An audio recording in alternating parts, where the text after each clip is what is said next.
Hello दोस्तों, स्वागत है आपका हमारे यूट्यूब चैनल गंगवारी ब्रेन में। गंगवारी ब्रेन आज फिर उपस्थित है एक नए टॉपिक के साथ। आज का टॉपिक है चैप्टर 9, क्षेत्रफल, आयतन एवं धारिता की संकल्पना तथा इकाई। महत्वपूर्ण तथ्य सूत्र दिए हुए हैं। क्षेत्रफल के सूत्र देखते हैं। पहला है त्रिभुज का क्षेत्रफल बराबर 1/2 गुणा आधार गुणा ऊंचाई।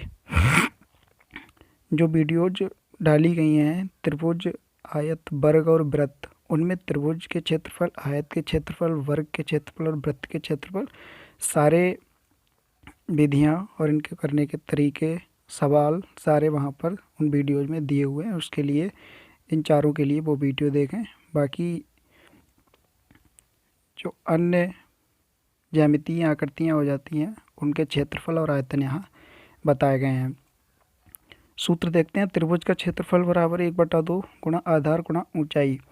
यानी कि अगर किसी त्रिभुज का क्षेत्रफल निकालना होता है तो 1/2 गुणा आधार जिस पर वह त्रिभुज बना होता है, ऊंचाई शीर्ष से आधार पर डाला गया लंब ऊंचाई कहलाती है। ये हो जाएगा त्रिभुज का क्षेत्रफल। समबाहु त्रिभुज का क्षेत्रफल निकालना हो तो समबाहु त्रिभुज में तीनों भुजाएं एक समान होती हैं, तो समबाहु त्रिभुज का क्षेत्रफल हो जाएगा √4 यानी वर्गमूल 3/4 गुणा भुजा स्क्वायर, यानी वर्गमूल 3/4 गुणा भुजा की घात 2। तीसरा है विषम बाहु त्रिभुज का क्षेत्रफल S। अगर विषम बाहु त्रिभुज है, उनकी तीनों भुजाएं दी हुई हैं, तीनों भुजाओं के मान दिए हुए हैं, तो वो S वाले फार्मूला से निकलता है, जिसका सूत्र होता है विषम बाहु त्रिभुज का क्षेत्रफल बराबर वर्गमूल S गुणा S-A गुणा S-B गुणा S-C, जहाँ S बराबर होता है A + B + C/2। यानी कोई त्रिभुज दिया हुआ है, उसकी भुजाएं A B C है, तो S का मान निकालेंगे, तीनों भुजाओं का जोड़ बटे 2 S का मान आ जाएगा। तभी सूत्र बन जाएगा वर्गमूल S गुणा S माइनस पहली भुजा यानी S गुणा S-A गुणा S-B यानी S गुणा पहली S माइनस दूसरी भुजा इंटू S-C यानी S माइनस तीसरी भुजा।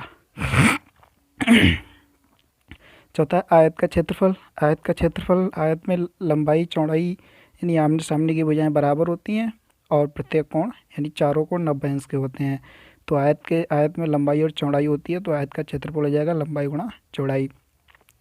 आयत का विकर्ण निकालना होता है तो आयत का विकर्ण बराबर वर्गमूल लंबाई का स्क्वायर प्लस चौड़ाई का स्क्वायर। ये सारे पिछली चैप्टर 10 वाली वीडियो में बताए गए हैं। छठा है वर्ग का क्षेत्रफल। वर्ग में चारों भुजाएं एक समान होती हैं, यानी कि अगर एक भुजा वर्ग की मालूम है तो चारों भुजाएं उसी भुजा के बराबर होंगी, तो वर्ग का क्षेत्रफल हो जाएगा भुजा की घात 2। और सातवां है वर्ग का विकर्ण बराबर वर्गमूल 2 गुणा भुजा। अगर भुजा दी हुई है और उसका विकर्ण पूछ रहा है तो उससे वर्गमूल 2 से गुणा कर देंगे। आठवां है वृत्त का क्षेत्रफल। वृत्त का क्षेत्रफल बराबर πr² यानी पाई गुणा r² यानी r है त्रिज्या, तो पाई गुणा त्रिज्या का स्क्वायर, जहाँ पाई बराबर नियतांक होता है जिसका मान 22/7 होता है, कांस्टेंट है ये। नवा है वृत्त की परिधि बराबर 2πr यानी 2 गुणा पाई गुणा त्रिज्या।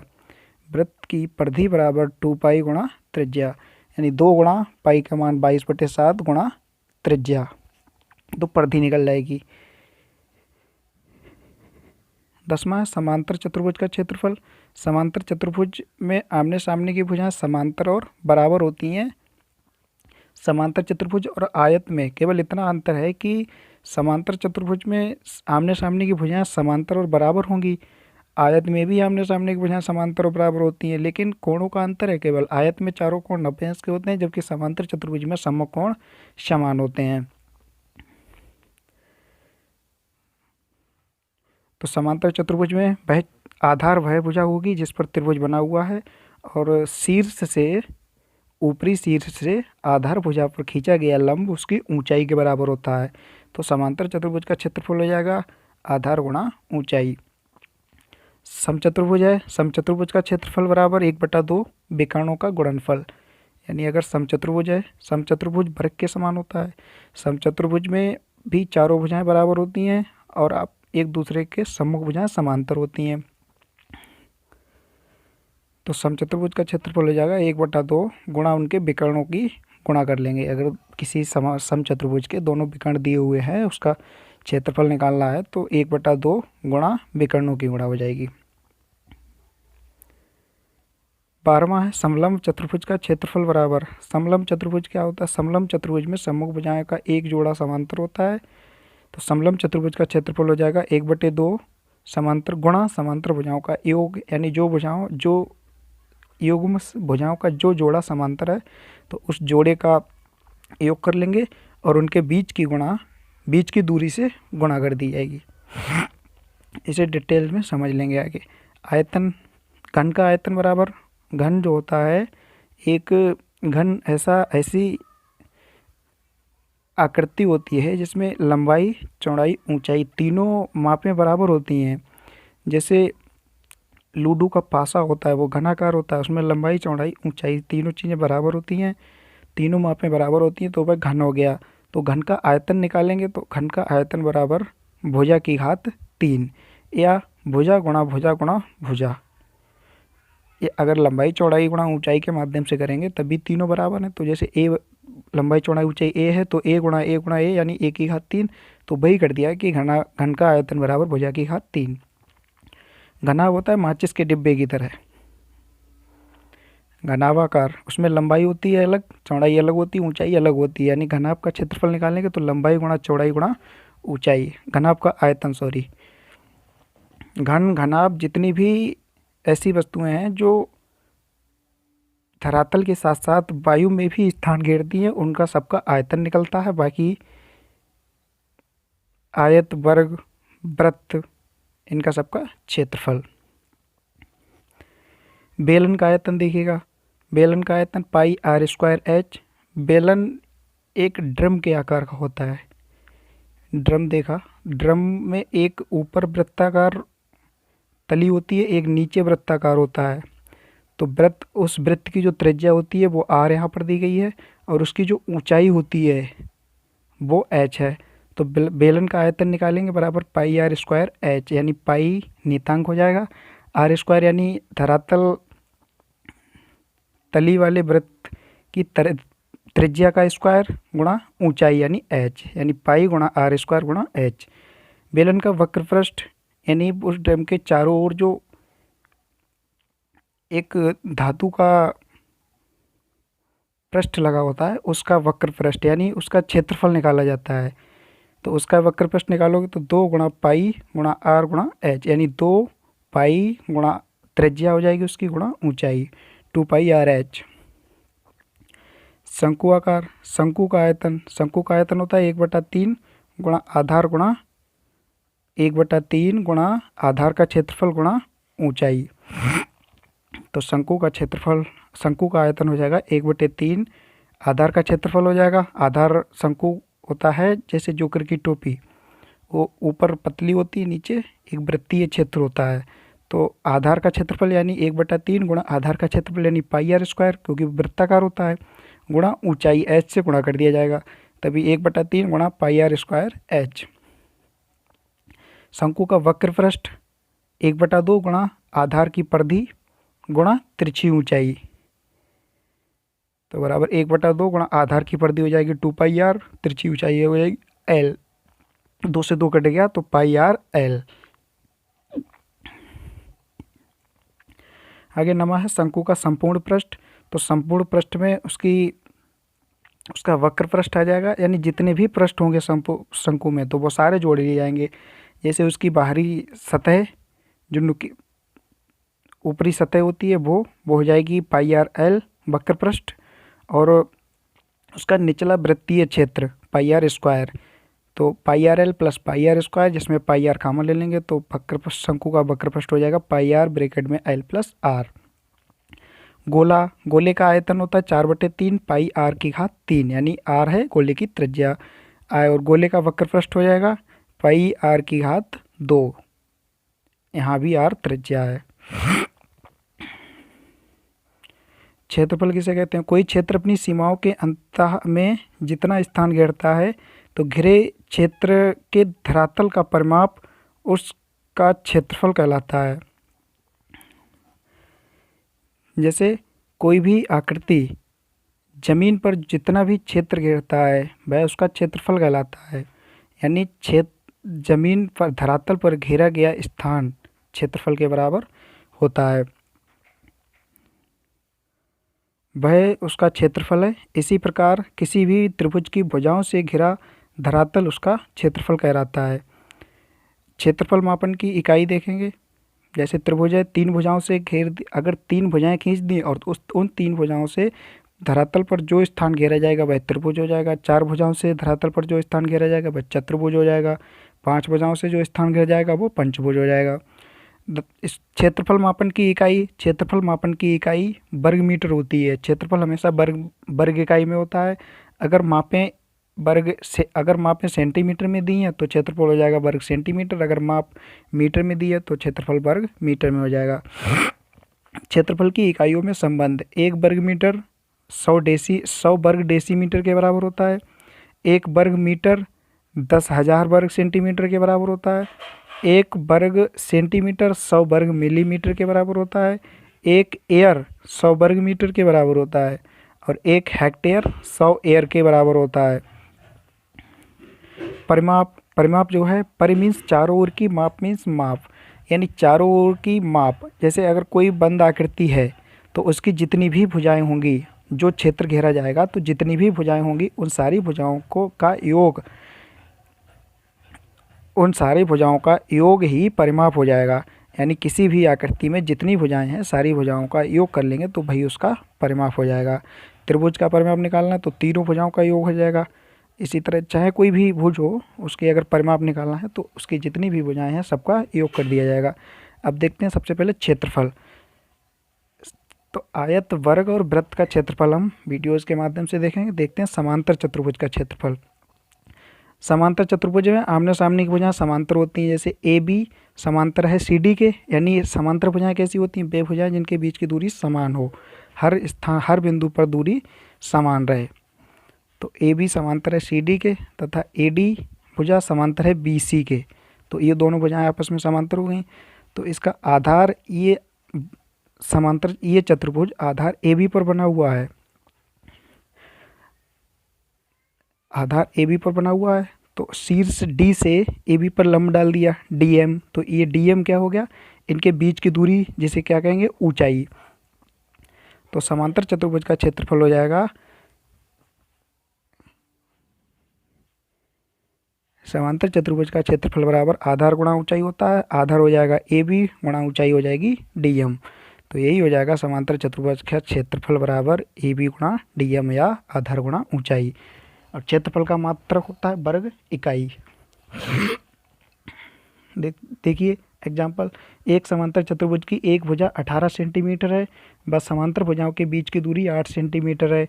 तो समांतर चतुर्भुज का क्षेत्रफल ज्ञात करो। समांतर चतुर्भुज की एक भुजा यानी आधार हो गया, आधार मान लिया हुआ भुजा, तो ए बी 18 हो गई और उनके बीच की दूरी तो डी एम है। तो बीच की दूरी डी एम बराबर 8 सेंटीमीटर है। तो समांतर चतुर्भुज का क्षेत्रफल निकालेंगे तो समांतर चतुर्भुज का क्षेत्रफल बराबर आधार गुणा ऊंचाई। आधार हो गया 18 और ऊंचाई हो गई यानी लंब हो गया 8 सेंटीमीटर। तो ए बी गुणा डी एम यानी 18 गुणा 8 बराबर 144 वर्ग सेंटीमीटर। यहाँ पर माप सेंटीमीटर में तो क्षेत्रफल हो जाएगा वर्ग सेंटीमीटर। एक विकर्ण तथा उस पर सम्मुख शीर्ष से डाला गया लंब ज्ञात होने पर, अगर किसी समांतर चतुर्भुज का एक विकर्ण दिया हुआ है, तो जैसे ए बी सी डी समांतर चतुर्भुज में इसमें बी डी विकर्ण खींच दिया गया है, तो बी डी विकर्ण इस समांतर चतुर्भुज को दो त्रिभुजों में बांट रहा है। एक त्रिभुज ए बी डी हो गया, दूसरा त्रिभुज बी सी डी हो गया। तो अगर किसी एक त्रिभुज के शीर्ष से दो त्रिभुजों में बांटा तो उन दो त्रिभुजों के किसी शीर्ष से उस विकर्ण पर डाले गए लंब की माप दी हुई हो, विकर्ण की लंबाई दी हुई हो और उस शीर्ष से विकर्ण पर डाले गए लंब की लंबाई दी हो, तो उस त्रिभुज का क्षेत्रफल बराबर, तो उस ऐसे समांतर चतुर्भुज का क्षेत्रफल, क्योंकि इस तरह के दो त्रिभुज बन रहे हैं तो समांतर चतुर्भुज का क्षेत्रफल बराबर 2 गुणा त्रिभुज बी सी डी का क्षेत्रफल। जैसे इसमें विकर्ण बी डी है और शीर्ष सी से बी डी पर डाला गया लंब सी एम ज्ञात है, तो इसका क्षेत्रफल हो जाएगा 1/2 गुणा त्रिभुज बी सी डी का क्षेत्रफल। त्रिभुज का क्षेत्रफल होता है 1/2 गुणा आधार गुणा ऊंचाई। अब त्रिभुज बी सी डी में आधार हो गया बी डी, ऊंचाई हो गई सी एम, बराबर 2 गुणा ब्रैकेट 1/2 गुणा बी डी गुणा सी एम। तो उससे 2 कट गया तो समांतर चतुर्भुज का क्षेत्रफल आ गया BD गुणा CM, अर्थात विकर्ण और उसका सम्मुख शीर्ष ज्ञात होने पर, शीर्ष से डाला गया लंब ज्ञात होने पर समांतर चतुर्भुज का क्षेत्रफल हो जाएगा विकर्ण और उस सम्मुख शीर्ष से डाले गए लंब की लंबाई की गुणा कर दी जाएगी। आगे, दो संलग्न भुजाएं तथा विकर्ण ज्ञात होने पर, दो संलग्न भुजाएं यानी कि वे आपस में लगी हुई भुजाएं, और विकर्ण ज्ञात होने पर मान लो कि ABCD एक ऐसा समांतर चतुर्भुज, जैसे अगर कोई समांतर चतुर्भुज दिया है उसमें दो संलग्न भुजाएं यानी आसपास की भुजाएं दी हुई हैं तथा एक विकर्ण दिया गया है, तो ऐसे समांतर चतुर्भुज का क्षेत्रफल क्या होगा। देखो, ABCD समांतर चतुर्भुज दिया है, इसमें विकर्ण BD खींचा गया है, तो विकर्ण BD ज्ञात है, तो BD विकर्ण समांतर चतुर्भुज ABCD को दो बराबर त्रिभुजों ABD तथा BCD में बांट रहा है। तो दो संलग्न भुजाएं यानी कि अगर AB और AD दी है तो ये दोनों संलग्न भुजाएं हो गई, तो AB और AD दी हुई हैं और विकर्ण BD दिया हुआ है, तो त्रिभुज देखो ABD, इसमें AB भुजा दी हुई होगी, AD हो गई, ये तो सिर्फ संलग्न भुजाएं हो गई, और तीसरी हो गई BD भुजा, वो विकर्ण हो गया उसका। तो त्रिभुज की तीन भुजाएं दी हुई हैं, तो यहाँ पर तीन भुजाओं वाला नियम क्षेत्रफल का सूत्र लगेगा, यानी कि क्षेत्रफल बराबर त्रिभुज का क्षेत्रफल निकलेगा, तो त्रिभुज का क्षेत्रफल बराबर S वर्गमूल S into S minus A into S minus B into S minus C, जैसे अभी सूत्र बताया था कि त्रिभुज की भुजाएं ज्ञात होने पर त्रिभुज का क्षेत्रफल कैसे निकालेंगे। तो इस तरह के दो त्रिभुज बने हुए हैं, तो त्रिभुज का क्षेत्रफल निकाल लेंगे पहले, फिर अगर समांतर चतुर्भुज का क्षेत्रफल निकालेंगे तो इस त्रिभुज को क्षेत्रफल को 2 से गुणा कर देंगे। भाई ये कि समांतर चतुर्भुज ABCD का क्षेत्रफल बराबर 2 गुणा त्रिभुज ABD का क्षेत्रफल, ABD के क्षेत्रफल ज्ञात करके चतुर्भुज ABCD का क्षेत्रफल ज्ञात करेंगे। यानी ऐसे दो त्रिभुज बन रहे हैं, तो क्षेत्रफल समांतर चतुर्भुज ABCD बराबर 2 गुणा क्षेत्रफल त्रिभुज ABD। तो भाई S वाले सूत्र से ABD का क्षेत्रफल निकाल लेंगे और उसको 2 से गुणा कर देंगे, तो भाई ये समांतर चतुर्भुज का क्षेत्रफल हो जाएगा। उदाहरण, किसी समांतर चतुर्भुज की दो संलग्न भुजाएं 6 सेंटीमीटर व 10 सेंटीमीटर दी हुई हैं तथा उसका विकर्ण 8 सेंटीमीटर है, एक विकर्ण 8 सेंटीमीटर है। समांतर चतुर्भुज का क्षेत्रफल ज्ञात कीजिए। संलग्न भुजाएं दी हुई हैं, यानी कि छोटी भुजा 6 हो गई, बड़ी भुजा 10 हो गई। तो ABCD समांतर चतुर्भुज ले लिया, इसमें संलग्न भुजाएं BC और AB BA 10 और 6 हो गई और विकर्ण 8 हो गया। तो त्रिभुज ABC की तीनों भुजाएं ज्ञात हो गई। तो यहाँ से तो पहले इस त्रिभुज का क्षेत्रफल निकाल लेंगे S वाले सूत्र से। तो S बराबर आ गया तीनों भुजाओं का जोड़ बटे 2, S का मान 12 आ गया। अब सूत्र लगा लिया, या इसका क्षेत्रफल अलग निकाल लेंगे, बाद में 2 से गुणा कर देंगे, या इसी फार्मूला में लगाओ। तो समांतर चतुर्भुज ABCD का क्षेत्रफल बराबर 2 गुणा त्रिभुज ABC का क्षेत्रफल। तो 2 गुणा त्रिभुज के ABC का क्षेत्रफल का सूत्र लिखोगे S इंटू S वर्गमूल S into S minus A into S minus B into S minus C। तो वही S का मान 12 आया, तो बराबर 2 गुणा वर्गमूल 12 इंटू 12 माइनस A का मतलब 6 इंटू 12 माइनस B का मतलब दूसरी भुजा यानी 10 इंटू 12 माइनस C का मतलब तीसरी भुजा यानी 12 माइनस 8। तो बराबर 2 गुणा वर्गमूल 12 में से 6 गया गुणा 6 गुणा 12 में से 10 गया 2 गुणा 12 में से 8 गया 4। तो अंदर गुणा करने के बाद 24 आएगा, 24 का वर्ग आएगा अंदर। तो 24 को 2 से गुणा करेंगे तभी आ जाएगा 48 वर्ग सेंटीमीटर। आगे है दूसरा समचतुर्भुज। समचतुर्भुज में चारों भुजाएं बराबर होती हैं और सम्मुख कोण बराबर होते हैं। केवल समचतुर्भुज और वर्ग में इतना ही अंतर है कि समचतुर्भुज में भी चारों भुजाएं बराबर होती हैं, वर्ग में भी चारों भुजाएं बराबर होती हैं। लेकिन समचतुर्भुज में केवल सम्मुख कोण बराबर होते हैं, लेकिन वर्ग में चारों कोण बराबर होते हैं और 90 अंश के होते हैं। केवल यही कोणों का अंतर है। तो समचतुर्भुज ABCD है जिसके विकर्ण AC और BD हैं। तो समचतुर्भुज का क्षेत्रफल बराबर 1/2 गुणा दोनों विकर्णों की गुणा, यानी 1/2 गुणा विकर्ण AC गुणा विकर्ण BD। तो वही आ गया समचतुर्भुज का क्षेत्रफल बराबर 1/2 गुणा AC गुणा BD। एक सूत्र सवाल देखते हैं। एक समचतुर्भुज का क्षेत्रफल ज्ञात करो जिसके विकर्ण क्रमशः 12 सेंटीमीटर तथा 14 सेंटीमीटर हैं। तो समचतुर्भुज हो गया, इसके ABCD, इसके विकर्ण AC है 14, बड़ा विकर्ण 14 हो जाएगा और छोटा विकर्ण 12 हो जाएगा। तो समचतुर्भुज का क्षेत्रफल बराबर 1/2 गुणा विकर्णों की गुणा, यानी 1/2 गुणा AC गुणा BD। तो 1/2 गुणा AC का मान 14 आ जाएगा गुणा 12। 2 से 14 काटेंगे, 2 सत्ते 14, 12 और 7 की गुणा हो जाएगी, आ जाएगा 84 वर्ग सेंटीमीटर। आगे समलंब चतुर्भुज। समलंब चतुर्भुज में क्या होता है कि चारों भुजाएं ना तो बराबर होंगी ना ही चारों समांतर होंगी। केवल समचतुर्भुज में केवल 2 भुजाएं यानी 4 भुजाएं होती हैं, तो कोई एक युग्म भुजाओं, आमने सामने की भुजाओं का कोई एक युग्म समांतर होगा। केवल कोई एक 4 भुजाएं होती हैं तो 2 युग्म बनते हैं आमने सामने के, तो कोई एक युग्म समांतर होगा। अगर दोनों युग्म समांतर हो जाएंगे तो वह समांतर चतुर्भुज हो जाएगा। तो समलंब चतुर्भुज में AB समांतर है CD के, जिसमें एक युग्म AB समांतर है CD। अब समलंब चतुर्भुज का क्षेत्रफल क्या होता है? समलंब चतुर्भुज का क्षेत्रफल होता है 1/2 गुणा समांतर भुजाओं का योग। समांतर भुजाएं कौन कौन सी हैं? AB और CD। तो इनका योग कर लिया जाएगा, गुणा उनके बीच की दूरी। उनके बीच की दूरी मतलब एक शीर्ष से इस पर लंब डाल देंगे तो वही लंब की लंबाई ही इनकी बीच की दूरी हो जाएगी। तो वही DM लंब दिखाया गया है। तो क्षेत्रफल समलंब चतुर्भुज बराबर 1/2 गुणा समांतर भुजाओं का योग गुणा उनके बीच की दूरी, यानी समांतर भुजाओं का योग हो जाएगा AB प्लस CD। तो वही हो गया बराबर 1/2 गुणा AB प्लस CD गुणा लंब है DM। आगे एक सवाल देखते हैं। एक समलंब चतुर्भुज का क्षेत्रफल ज्ञात करो जिसकी समांतर भुजाएं क्रमशः 12 सेंटीमीटर व 10 सेंटीमीटर है, उनके बीच की दूरी 8 सेंटीमीटर है।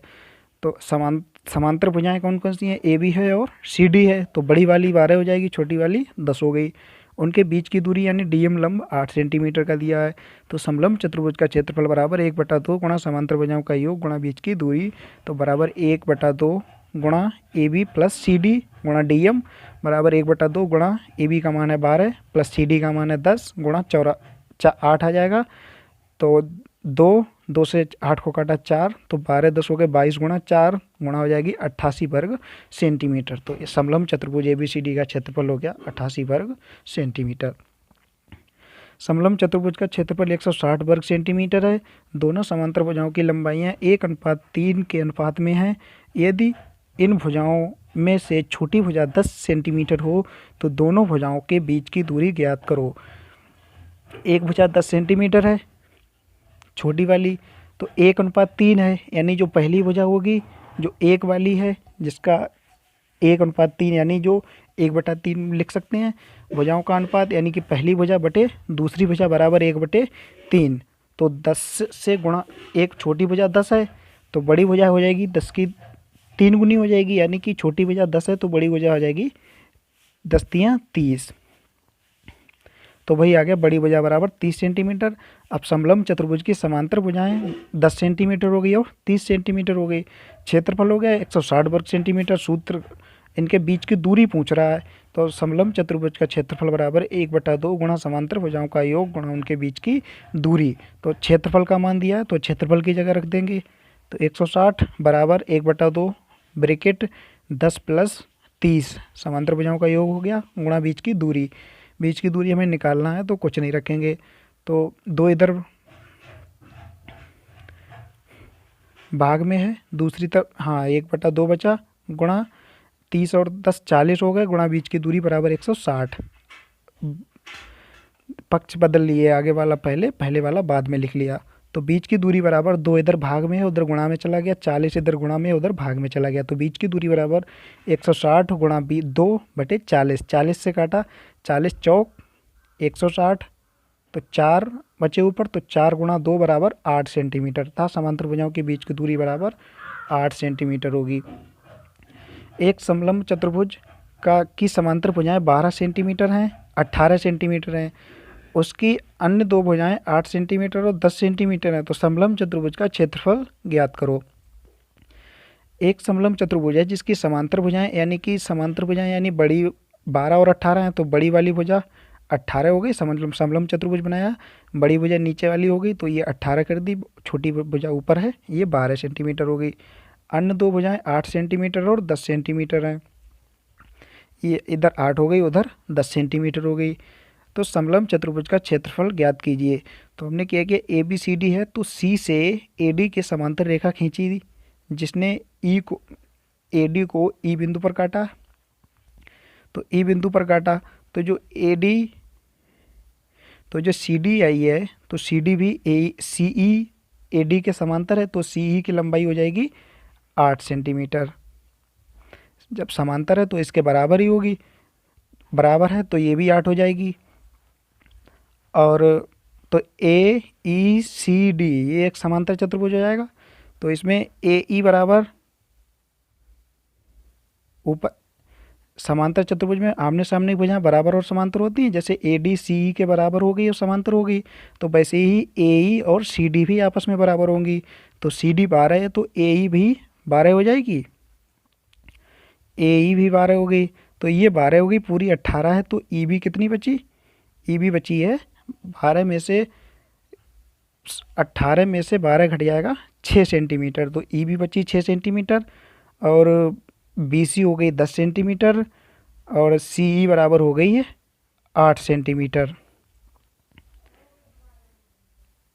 तो आगे देखिए, त्रिभुज सी ई बी का अर्ध परिमाप, यानी कि त्रिभुज सी ई बी, ये जो त्रिभुज सी ई बी अलग से बन रहा है, जैसे हमने एक रेखा खींची, और जो सी ई बी त्रिभुज जो बन रहा है इसकी तीनों भुजाएं अलग अलग हैं, तो सूत्र के माध्यम से इसका हम क्षेत्रफल निकालेंगे, यानी एस, पहले एस का मान निकालेंगे, एस बराबर तीनों भुजाओं का योग, यानी 8 + 10 + 6 बटे 2, एस का मान आ जाएगा। फिर सूत्र लगाएंगे त्रिभुज का क्षेत्रफल का, त्रिभुज के क्षेत्रफल का सूत्र लगाएंगे, यानी कि वर्गमूल s into s minus a into s minus b into s minus c, तो वही एस का मान 12 आया, तो क्षेत्रफल का सूत्र लगाया तो 12 इंटू 12 - 6 इंटू 12 - 10 इंटू 12 - 8 बराबर 12 गुणा 6 बचा, गुणा 2 बचा, गुणा 4, तो सी ई बी का क्षेत्रफल आ गया, गुणा करके हल करेंगे 24 वर्ग सेंटीमीटर। किंतु चूंकि सी ई बी का क्षेत्रफल बराबर 1/2 गुणा आधार गुणा ऊंचाई, सी एम का मान पूछा है, सी एम का मान निकाल लेंगे, यानी ऊंचाई निकालनी है हमें यहाँ से। समलंब चतुर्भुज का क्षेत्रफल तभी निकलेगा जब समांतर भुजाओं का योग तो हो जाएगा, लेकिन इनके बीच की दूरी ऊंचाई नहीं है मेरे पास। तो पहले इस त्रिभुज का क्षेत्रफल हम एक तो भुजाओं के माध्यम से निकाल लेंगे, और एक निकल आएगा आधार गुणा ऊंचाई के माध्यम से, 1/2 गुणा आधार गुणा ऊंचाई, तो दोनों एक ही त्रिभुज के क्षेत्रफल हैं, दोनों बराबर हो जाएंगे, तभी वही बराबर 1 24 आ गया। दूसरा निकाला है त्रिभुज सी ई भी बराबर 1/2 गुणा आधार गुणा ऊंचाई, आधार हो गया 6 गुणा ऊंचाई हुई सी एम, तो ये अब दोनों क्षेत्रफल बराबर होने चाहिए, तभी ये वाला आधार और ऊंचाई वाला 24 के बराबर कर दिया। तो 1/2 गुणा 6 गुणा सी एम बराबर 24, तो 2 उधर गुणा 2 से 6 कट गया, 2 तिया 6, 3 उधर भाग में चला जाएगा, तो सी एम बराबर 24/3, तो सी एम बराबर 8 सेंटीमीटर आ गया यहाँ से। यानी कि एक ही त्रिभुज के 2 नियमों से क्षेत्रफल निकाले, दोनों क्षेत्रफल एक ही त्रिभुज के हैं तो दोनों बराबर कर लिए, तो यहाँ से निकल आया मान सी एम का, जो कि क्या है, ऊंचाई है। तो अब समलंब चतुर्भुज का क्षेत्रफल निकाल, सूत्र लगा देंगे, समांतर भुजाओं 1/2 गुणा समांतर भुजाओं का योग गुणा उनके बीच की दूरी, तो 1/2 गुणा समांतर भुजाओं का योग 12 + 18 गुणा बीच की दूरी 8, तो 1/2 गुणा 12 18 30 गुणा 8, 2 से 30 कटा 15, 15 गुणा 8 यानी 120 वर्ग सेंटीमीटर। आगे देखिए, उस त्रिभुज का क्षेत्रफल ज्ञात कीजिए जिसकी सभी भुजाएं बराबर हैं तथा ऊंचाई 8 सेंटीमीटर है, यानी सभी भुजाएं बराबर हैं तो सभी भुजाएं एक्स एक्स हो जाएंगी सारी, ऊंचाई है 8 सेंटीमीटर। मान लीजिए त्रिभुज एबीसी की प्रत्येक भुजा x सेंटीमीटर है, यानी सभी भुजाएं बराबर हैं तो एक x मान लिया। समबाहु त्रिभुज होगा तो समबाहु त्रिभुज एबीसी में शीर्ष ए से सम्मुख भुजा बीसी पर खींचा गया लंब उसे डी बिंदु पर अर्धित करता है, यानी कि 2 बराबर भागों में बांटता है। तो पूरी भुजा x है तो आधी भुजा BD हो जाएगी x/2। देखिएगा त्रिभुज में ए बी सी, तो x x हो गए तीनों, लंब हो गया 8, तो ये पूरी x है तो ये दो भागों में बांट रही, तो ये आधा x बटा दो, आधा x बटा दो हो गया। तो एक साइड में चाहे ए बी डी में लगा लो, चाहे ए बी चाहे ए सी डी में लगा लो। तो एक त्रिभुज में त्रिभुज ए डी बी में पाइथागोरस प्रमेय लगा ली, यानी कि लंब स्क्वायर कर्ण स्क्वायर बराबर आधार स्क्वायर प्लस लंब स्क्वायर।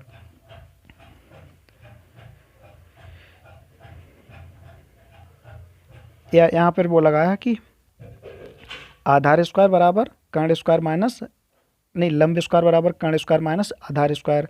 तो एक्स स्क्वायर कर्ण हो गया माइनस के आधार हो गया x बटा 2 का होल स्क्वायर बराबर लंब है 8 का स्क्वायर। तो एक्स स्क्वायर माइनस के ये हो जाएगा एक्स स्क्वायर बटे 4 बराबर 64। इसे हल करेंगे तो त्रिची गुणा से, तो 4x square minus x square बटे 4 यानी कि 4x स्क्वायर में से एक एक्स स्क्वायर घट जाएगा, 3x स्क्वायर बटे 4 बराबर 64। 4 गुणा में चला जाएगा और 3 भाग में चला जाएगा। तो एक्स स्क्वायर बराबर 3 से 64 कटेंगे, तो 64 और 3 की गुणा कर लेंगे तो ए बी सी का आधार आ जाएगा यानी 64 4 वर्गमूल 3। तो एक्स बराबर वर्गमूल 64 गुणा 4 बटे 3, 64 हो जाएगा 8 का, तो 8 बाहर आ जाएगा, 4 2 का हो जाएगा, 2 बाहर आ जाएगा, वर्गमूल 3 बचा। तो वर्गमूल 3 पूरा पूरा वर्गमूल नहीं होता, तो ये वर्गमूल चिन्ह सहित लगा रहेगा। तो बाहर आया 8 और 2, 8 2 की गुणा हो जाएगी 16 बटे वर्गमूल 3। तो ए बी सी का आधार आ गया 16 बटे वर्गमूल 3। तो त्रिभुज का क्षेत्रफल हो जाएगा 1/2 गुणा आधार गुणा ऊंचाई, यानी 1/2 गुणा आधार हो जाएगा 16 बटे 3 गुणा ऊंचाई हो जाएगी 8। गुणा कर लेंगे, 2 से 16 को काटा 8 और 8 8 की गुणा 8 8 64 वर्गमूल 3 बटे 3 वर्ग सेंटीमीटर। चौथा 30 अगला उदाहरण है, एक यदि समबाहु त्रिभुज की में कोई भुजा 10 सेंटीमीटर हो तो त्रिभुज का क्षेत्रफल ज्ञात कीजिए। यदि वर्गमूल 3 बराबर 1.732, तो समबाहु त्रिभुज का क्षेत्रफल होता है वर्गमूल 3 बटे 4 गुणा भुजा स्क्वायर। तो वर्गमूल 3 ऊपर दिया है, 4 नीचे दिया, तो वर्गमूल 3 बटे 4 गुणा भुजा स्क्वायर। भुजा है 10 सेंटीमीटर, तो बराबर वर्गमूल 3 यानी वर्गमूल 3 बटे 4 गुणा 10 स्क्वायर हो जाएगा। तो 10 गुणा 10 गुणा वर्गमूल 3 बटे 4, तो ये 10 10 दशापन 100 बटे 4 गुणा वर्गमूल 3, तो 4 से 100 घटेगा 25 वर्गमूल 3। तो 25 गुणा वर्गमूल 3 होगा, वर्गमूल 3 का मान 1.732 दिया, तो 25 गुणा 1.732 गुणा करेंगे तो 43.3 वर्ग सेंटीमीटर, यानी समबाहु त्रिभुज का क्षेत्रफल आ जाएगा 43.3 वर्ग सेंटीमीटर। आगे आयतन, तो घन में लंबाई चौड़ाई ऊंचाई तीनों चीज़ें बराबर हैं, लंबाई भी ए दी है, चौड़ाई भी ए और ऊंचाई भी ए दी हुई है। तो घन जिसमें लंबाई चौड़ाई ऊंचाइयां बराबर होती हैं, तो यहाँ लंबाई बराबर चौड़ाई बराबर ऊंचाई बराबर ए सेंटीमीटर, इसलिए घन का आयतन बराबर लंबाई गुणा चौड़ाई गुणा ऊंचाई। तो लंबाई भी ए है, चौड़ाई भी ए है, ऊंचाई भी ए है, बराबर ए की घात 3 या भुजा की घात 3 बराबर घन का आयतन। तो घन का आयतन हो जाएगा भुजा की घात 3। सवाल देखते हैं आगे। एक घनाकार डिब्बे का आयतन ज्ञात करो जिसकी भुजा 7 सेंटीमीटर है। तो घनाकार डिब्बे का आयतन बराबर भुजा की घात 3 यानी 7 की घात 3 यानी 7 गुणा 7 गुणा 7 गुणा करेंगे आ जाएगा 343 घन सेंटीमीटर। क्षेत्रफल हमेशा वर्ग सेंटीमीटर में, क्योंकि वहाँ पर 2 मापों की गुणा की जाती थी, 2 मानों की गुणा की जाती थी, यहाँ पर 3 मापों अर्थात 3 मानों की गुणा हो रही है, तो 3 घात 3 आ जाएगा। घात 3 में होता है घन, तो सेंटीमीटर की घात 3 लिखेंगे या फिर उसे घन सेंटीमीटर लिखेंगे। घनाभ में लंबाई चौड़ाई ऊंचाइयाँ तीनों अलग अलग होती हैं, तो घनाभ का क्षेत्रफल हो जाएगा लंबाई गुणा चौड़ाई गुणा ऊंचाई। यहाँ पर घनाभ की आकृति दी है जिसमें लंबाई L है, चौड़ाई B है और ऊंचाई H है। तो लंबाई L, चौड़ाई B, ऊंचाई H, तो घनाभ का आयतन बराबर लंबाई गुणा चौड़ाई गुणा ऊंचाई यानी L गुणा B गुणा H। या लंबाई और चौड़ाई की गुणा हो रही है, तो लंबाई चौड़ाई या दूसरा क्षेत्रफल हो जाता है कि अगर इस तरह की भी सवाल होंगे कि अगर किसी घनाकार आधार का क्षेत्रफल ये है, ऊंचाई इतनी है, किसी आधार का क्षेत्रफल दे देंगे और ऊंचाई दे देंगे, तो कहेंगे इसका आयतन निकालो, तो आधार के क्षेत्रफल गुणा ऊंचाई हो जाएगा है, आयतन हो जाएगा आधार का क्षेत्रफल गुणा ऊंचाई, क्योंकि आधार के क्षेत्रफल में लंबाई और चौड़ाई की गुणा होती है और ऊंचाई की गुणा उससे कर देंगे तो वही आयतन बदल जाएगा। घनाकार बॉक्स का आयतन ज्ञात करो जिसकी माप 6 सेंटीमीटर गुणा 4 सेंटीमीटर गुणा 3 सेंटीमीटर है। तो ये माप दी हुई है, तो लंबाई हो जाएगी 6 सेंटीमीटर, चौड़ाई मीटर, चौड़ाई हो जाएगी 4 मीटर, ऊंचाई हो जाएगी 3 मीटर। तो घनाभाकार बॉक्स का आयतन बराबर लंबाई गुणा चौड़ाई गुणा ऊंचाई बराबर 6 गुणा 4 गुणा 3 घन सेंटीमीटर, तीनों की गुणा हो जाएगी, आ जाएगा 72 घन सेंटीमीटर, 72 घन मीटर। एक बॉक्स की लंबाई चौड़ाई व ऊंचाई क्रमशः 120 सेंटीमीटर, 40 सेंटीमीटर व 30 सेंटीमीटर है, तो इस बॉक्स में अधिकतम कितनी लंबी छड़ रखी जा सकती है।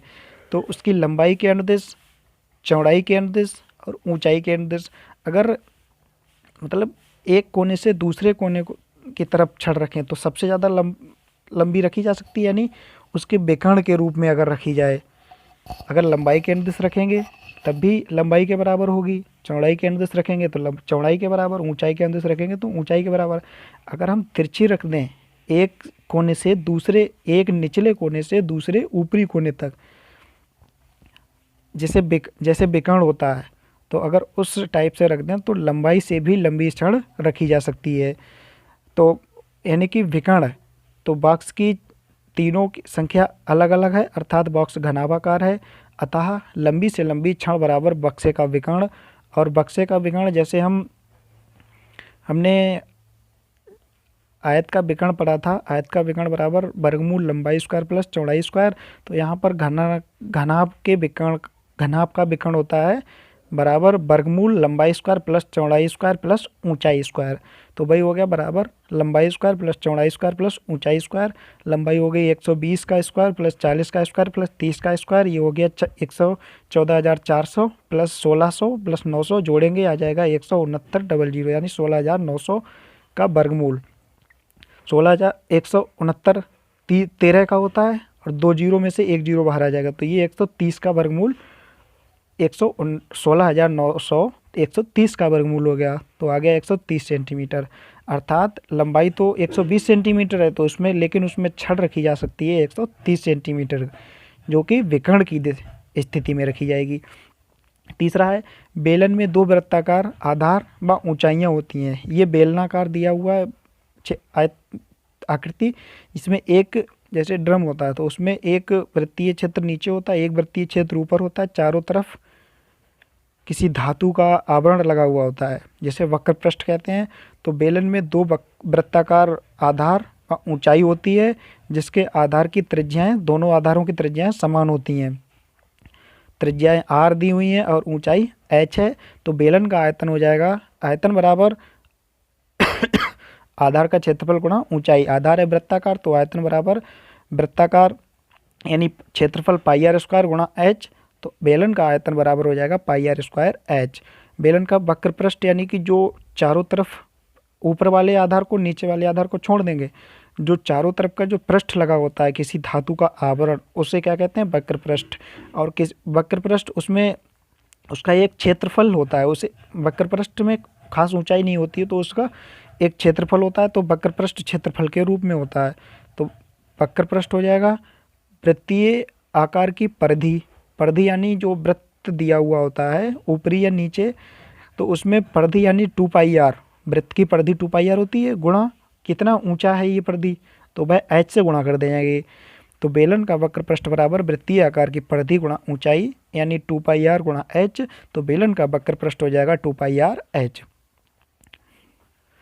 तो वही अब बेलन का संपूर्ण पृष्ठ निकालेंगे, तो संपूर्ण पृष्ठ में एक तो 2 पाई आर एच, ये तो परिधि, ये तो वक्र पृष्ठ है ही पृष्ठ का, और पाई आर स्क्वायर ऊपर हो जाएगा, पाई आर स्क्वायर नीचे हो जाएगा, क्योंकि ऊपर भी वृत्त है नीचे भी वृत्ताकार है।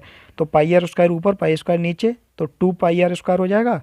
तो संपूर्ण पृष्ठ बराबर वक्र पृष्ठ प्लस दोनों वृत्तों का क्षेत्रफल, यानी 2 pi r h plus 2 pi r square. तो 2 pi r h, 2 pi r common ले लेंगे तो बचेगा 2 pi r into h plus r. तो वही सूत्र यहाँ पर लिखा हुआ है, संपूर्ण पृष्ठ बराबर 2 पाई आर ब्रैकेट में एच प्लस आर।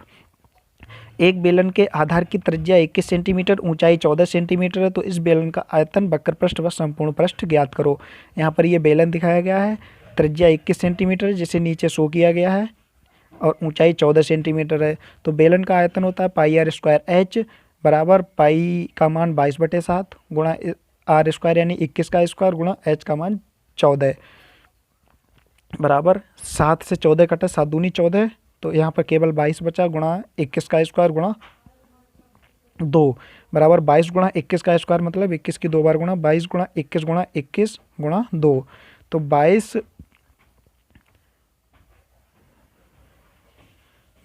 गुणा 21 21 की गुणा कर ली 441 गुणा 2, 22 और 2 की गुणा की 44 गुणा 441, इनके गुणा करेंगे तो 19,404 घन सेंटीमीटर ये आ गया इस बेलन का आयतन। इसका वक्र पृष्ठ यानी पृष्ठीय क्षेत्रफल निकालेंगे तो 2 पाई आर एच यानी 2 गुणा पाई का मान 22/7 गुणा आर का मान 21 गुणा एच का मान 14, 7 से 14 कटे 2 बचे तो बराबर 2 गुणा 21 गुणा 2, 2 और 2 गुणा 22 गुणा 21 गुणा 2, तो 2 और 22 की गुणा 44 हो गई, 21 और 2 की गुणा 42 हो गई, 44 और 42 की गुणा आ जाएगी 1848 वर्ग सेंटीमीटर।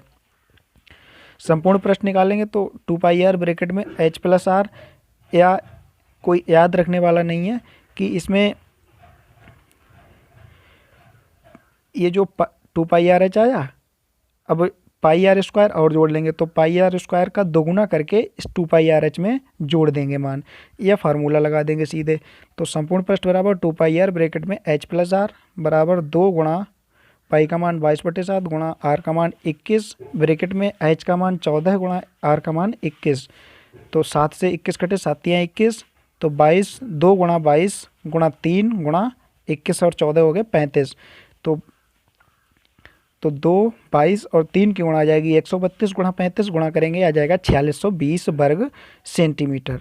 यानी जो पृष्ठीय क्षेत्रफल जितना भी पृष्ठीय क्षेत्रफल होगा, चाहे वक्र पृष्ठ हो चाहे संपूर्ण पृष्ठ हो, वो सब स्क्वायर मीटर में होता है, स्क्वायर इकाई में होता है, स्क्वायर यूनिट में यानी वर्ग इकाई में होगा। अगर मीटर है तो वर्ग मीटर, सेंटीमीटर तो वर्ग सेंटीमीटर, केवल आयतन ही घन मीटर में होता है यानी घन इकाई में।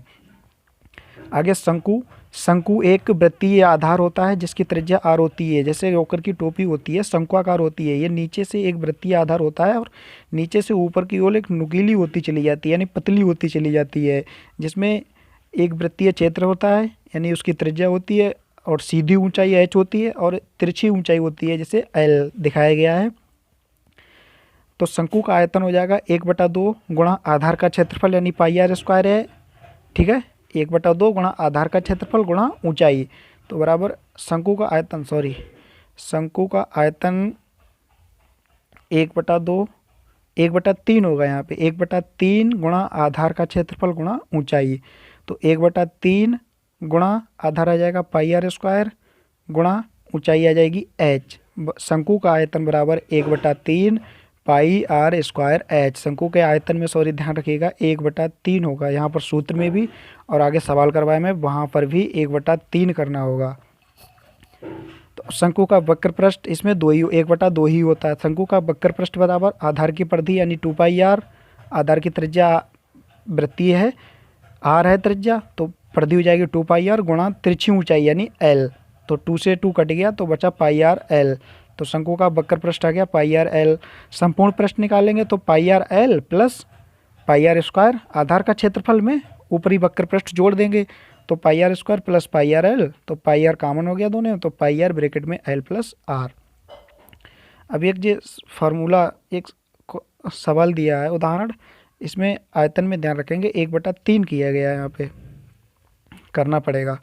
एक शंकु का आयतन वक्र पृष्ठ व संपूर्ण पृष्ठ ज्ञात करो जिसकी त्रिज्या 7 सेंटीमीटर, ऊंचाई 12 सेंटीमीटर व तिरछी ऊंचाई 15 सेंटीमीटर है।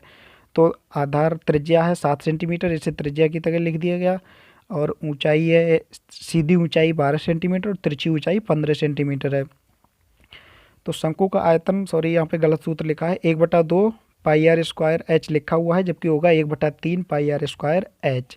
तो 1/3 गुणा 22/7 पाई आ जाएगा गुणा आर स्क्वायर यानी 7 स्क्वायर गुणा 12 तो हो जाएगा 1/3 गुणा 22/7, 7 से 1 7 कट जाएगा गुणा 12, यहाँ पर 3 आएगा, 3 से 12 काट लेंगे तभी आ जाएगा 1 गुणा 22 गुणा 7 गुणा 4, तो इनकी सबकी गुणा करेंगे जो आएगा वही आयतन हो जाएगा।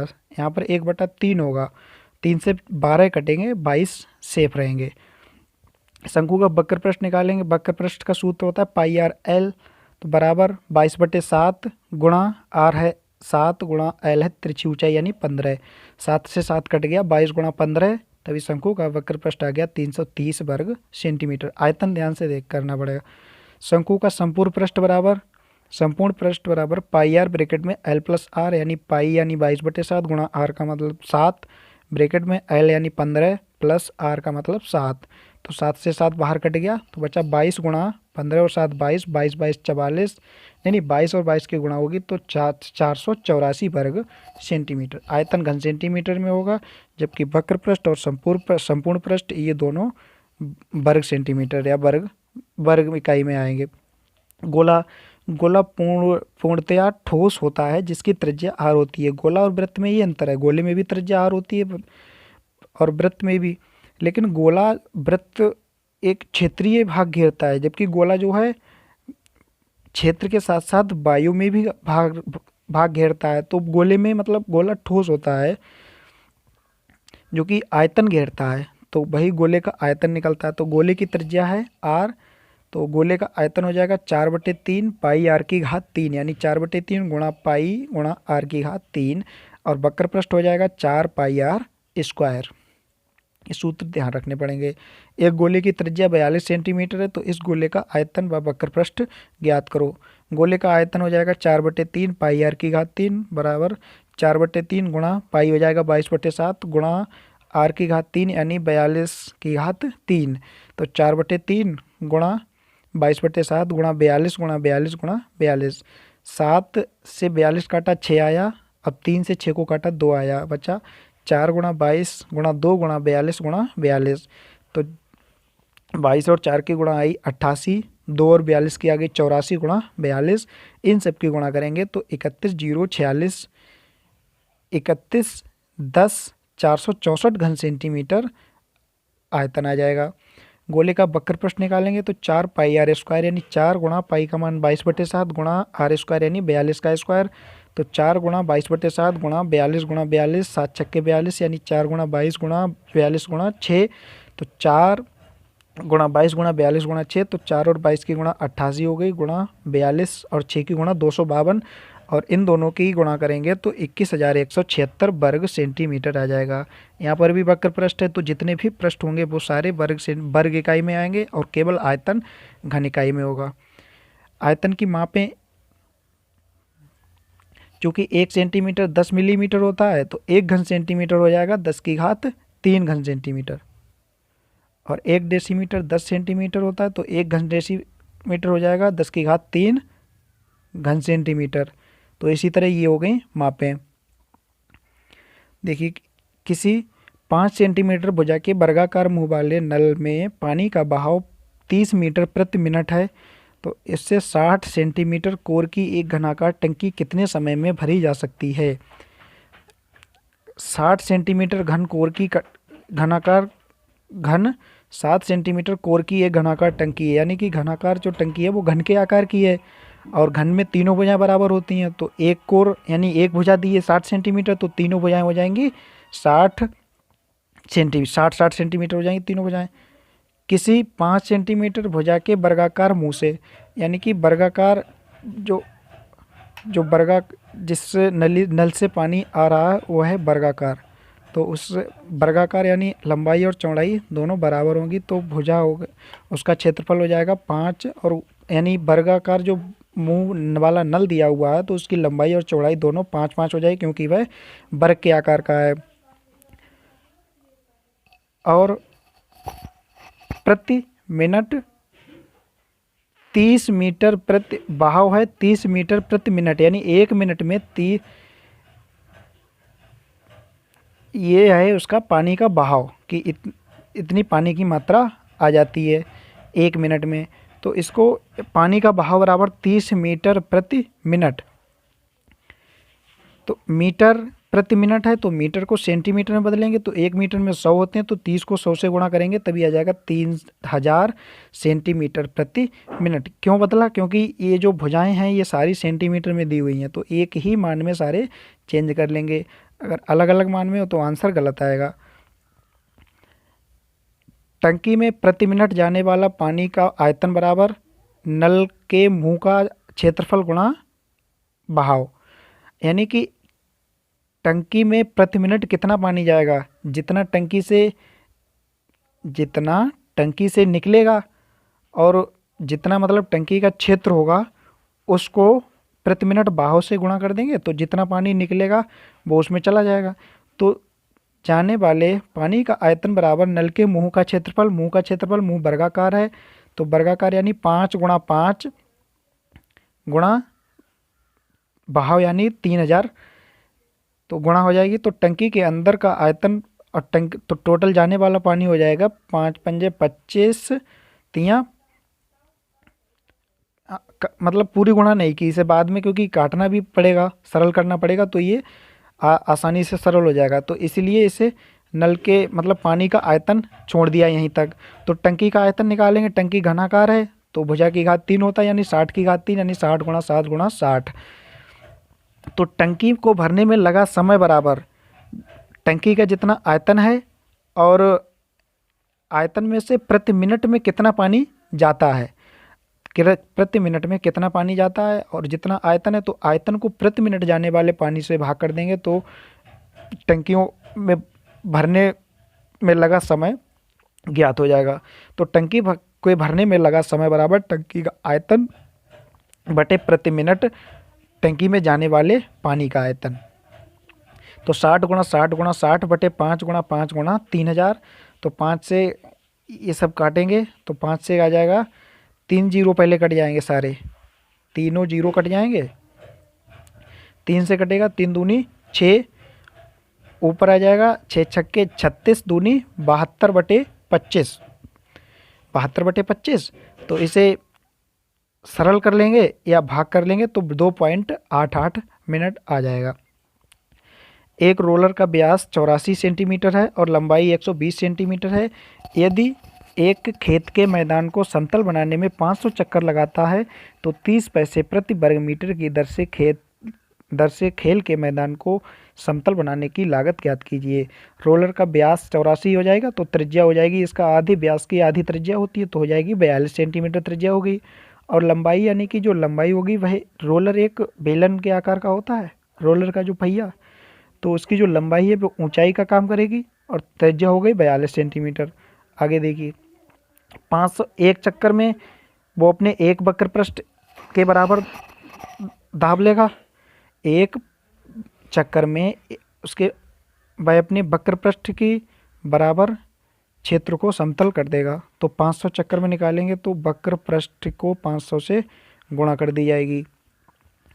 देखिए रोलर एक बेलन का आकार है तो जिसका व्यास 84 सेंटीमीटर, तो त्रिज्या हो जाएगी व्यास की आधी यानी 42 सेंटीमीटर और उसकी ऊंचाई जो कि 120 सेंटीमीटर दी हुई है। तो रोलर की लंबाई बराबर 120 सेंटीमीटर या यही ऊंचाई h है। तो रोलर का वक्र पृष्ठ बराबर 2 पाई आर एच निकालेंगे तो वक्र पृष्ठ यानी 2 पाई आर एच यानी 2 गुणा 22/7 गुणा त्रिज्या हो जाएगी 42 गुणा h यानी इसकी लंबाई तो 120 सेंटीमीटर स्क्वायर।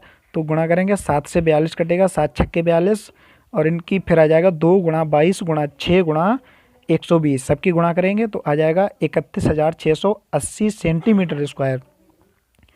अब इसे सेंटीमीटर स्क्वायर है तो मीटर स्क्वायर में बदलेंगे तो 1 सेंटीमीटर में 1 मीटर में 100 सेंटीमीटर होते हैं, जबकि यहाँ पर स्क्वायर है यानी 100 की गुणा करके यानी कि 10,000 से भाग करेंगे तो इसको 10,000 से भाग करेंगे तभी इसमें मीटर बन जाएंगे 3.168 मीटर स्क्वायर, यानी कि रोलर एक चक्कर में 3.168 मीटर वर्ग मीटर क्षेत्रफल समतल कर देता है।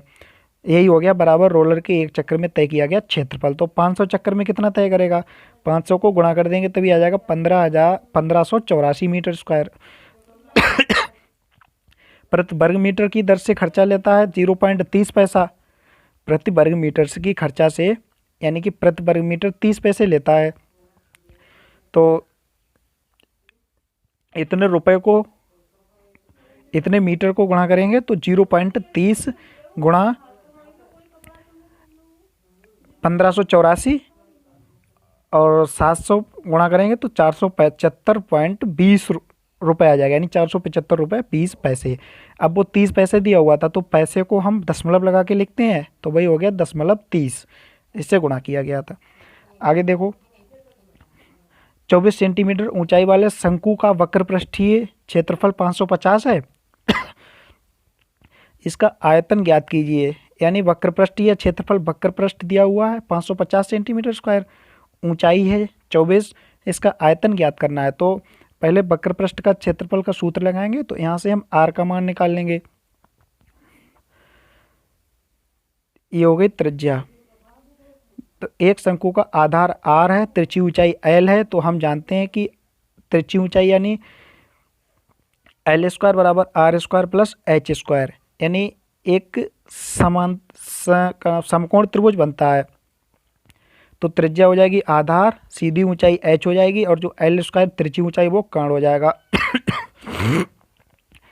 तो l स्क्वायर बराबर r square plus h square, यानी कि पृष्ठीय क्षेत्रफल,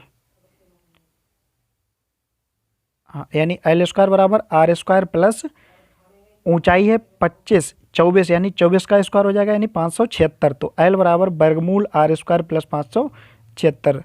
वक्र पृष्ठीय क्षेत्रफल निकालेंगे तो पाई आर एल, यानी 22/7 गुणा R square under root r square plus 576, ये आ जाएगा। और इसको हम वक्र पृष्ठ यानी 550 के बराबर कर देंगे। तो 22/7 गुणा आर गुणा वर्गमूल r स्क्वायर प्लस 576 बराबर 550। तो 22/7 को उधर गुणा में भेज देंगे, 7 उधर गुणा में जाएगा, 22 भाग में जाएगा। तो r इंटू वर्गमूल r स्क्वायर प्लस 576 बराबर 550 गुणा 7/22। तो 22 इससे इस 550 को काटेंगे तो आ जाएगा 25 गुणा 7। दोनों ओर ये वर्गमूल हटाना है, तो वर्गमूल हटेगा वर्ग करने से, तो वर्ग कर देंगे दोनों तरफ। तो r का वर्ग r स्क्वायर हो जाएगा, यहाँ से वर्गमूल हट जाएगा, गुणा 25 गुणा 7 का होल स्क्वायर हो जाएगा, यानी 25 का हो जाएगा 625, 7 का हो जाएगा 49। तो r की घात 4 प्लस 576, r स्क्वायर से अंतर गुणा हो जाएगा, तो r की घात 4 प्लस 576 r स्क्वायर माइनस के 625 गुणा 49 बराबर 0। ये हो जाएगा r की घात 4 प्लस 576 r स्क्वायर माइनस 625 गुणा 49। इसे हल करेंगे, द्विघात समीकरण बनेगी, उससे हल करेंगे तो ये गुणनखंड आएंगे r square minus 49 into r square plus 625 बराबर 0। तो r स्क्वायर प्लस 625 0 के बराबर इसलिए नहीं होगा क्योंकि 625 उधर जाएगा तो माइनस में जाएगा, जबकि माइनस में कभी भी माप नहीं होती। तो r स्क्वायर माइनस 49 बराबर 0, तो r स्क्वायर बराबर 49 जाएगा दूसरी साइड, तो r स्क्वायर बराबर r बराबर वर्गमूल 49 और वर्गमूल 49, यानी 49 का वर्गमूल 7 होता है, तो r बराबर 7 सेंटीमीटर आ जाएगा। अब r का मान ये नहीं मिल गया, यानी त्रिज्या मिल गई, ऊंचाई मिल गई। तो अब आयतन निकाल लेंगे, तो आयतन बराबर 1/3 गुणा पाई r स्क्वायर h बराबर 1/3 गुणा पाई यानी 22/7 गुणा r स्क्वायर यानी 7 गुणा 7 गुणा h यानी 24। 7 से 7 कट गया, 3 अट्ठे 24, इनकी सब फिर बचेगा 22 गुणा 7 गुणा 8, सबकी गुणा करेंगे 1232 सेंटीमीटर की घात 3। ये सवाल फिलहाल आएगा तो नहीं। धारता की संकल्पना तथा इकाई। धारता यानी कि धारण करने की क्षमता। कोई भी बर्तन है, कोई भी मतलब मापक है, उसमें उसकी धारता क्या है, उसमें कोई भी वस्तु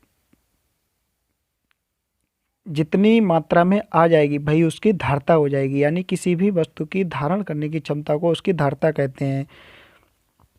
देखिए, जब हम दैनिक जीवन में सब्जी अनाज खरीदने बेचने पर में तौल माप का प्रयोग करते हैं। प्रत्येक खाद्य सामग्री हमें दुकानदार से तौलकर ही प्राप्त होती है। इस प्रकार की गणना धारता के अंतर्गत आती है, यानी तौल के माप की इकाइयाँ। अपने देश में तौल के लिए प्रचलित मानक माप किलोग्राम की तौल बड़ी इकाई है। तौल की किलोग्राम से छोटी ग्राम है। भारी वस्तुओं को तौलने के लिए किलोग्राम से बड़ी इकाई क्विंटल का उपयोग करते हैं, लेकिन किलोग्राम तथा ग्राम के बीच हेक्टोग्राम तथा डेकाग्राम की इकाइयाँ होती हैं। इनका पारस्परिक संबंध निम्नलिखित है। 1 क्विंटल में 100 किलोग्राम होते हैं, 1 किलोग्राम में 1000 ग्राम होते हैं, 1 किलोग्राम में 10 हेक्टोग्राम होते हैं, 1 हेक्टोग्राम में 10 डेकाग्राम होते हैं और 1 डेकाग्राम में 10 ग्राम होते हैं। यानी 1 कुंटल 100 किलोग्राम अनाज को धारण कर सकता है। तो 100 किलोग्राम अनाज की धारता हो गई 1 क्विंटल। और 1 किलोग्राम 1000 ग्राम मात्रा को धारण कर सकता है। तो इस तरह ये धारता की संकल्पना को खुद पढ़ लेंगे।